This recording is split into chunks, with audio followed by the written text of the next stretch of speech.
Do I have anything to be concerned about? And if I do, what can I do about what it is I should be concerned about? And what can I feel good about also about this whole thing, my rights in it?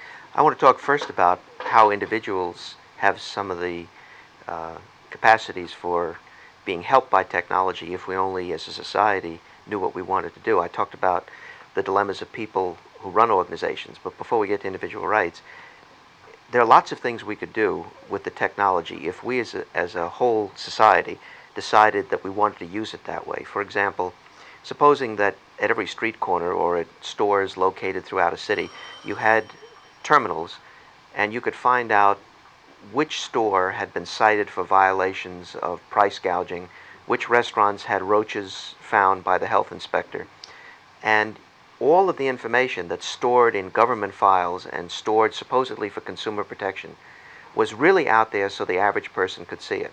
And if you think ahead just a little bit to cable television and two-way communication, you could eventually see that being in everybody's home. So that before you went out to eat, you could dial up the restaurants to see who were health violators or any of those kinds of things.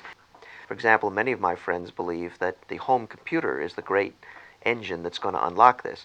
If we have, in the next 10 years, reduced the cost of computing so much that for the cost of a typewriter or even the cost of a medium price calculator, you'll be able to have your own home computer, and you can link this by the cost of a telephone instrument to other computers. This would open up a whole new way of people relating to others.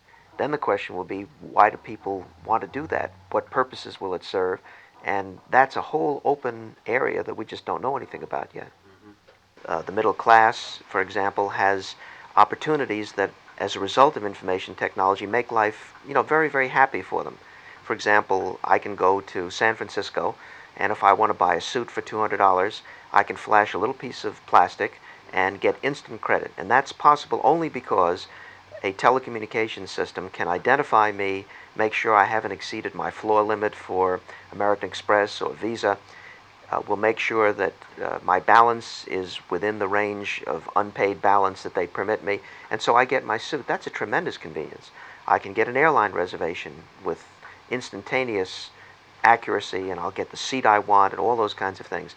But the problem is that the knowledge that would enable many people to know what they need to know in order to function better as consumers, as voters, as people who are trying to function in ways that are different than the traditional ways of getting information and using information. I don't think we've begun to explore what some of those kinds of things would be.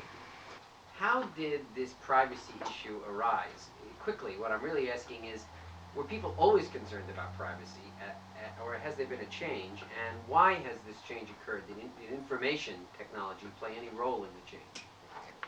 A lot of people have thought and have read the signs to, in their judgment, to prove that the American public is willing to give up its privacy, or that it's becoming accustomed to losing its privacy, and that when the trade-offs are all looked at, the public is, after all, more interested in getting better services and having criminals caught and having terrorists looked out for than they are in having their privacy. Well, that's just not true.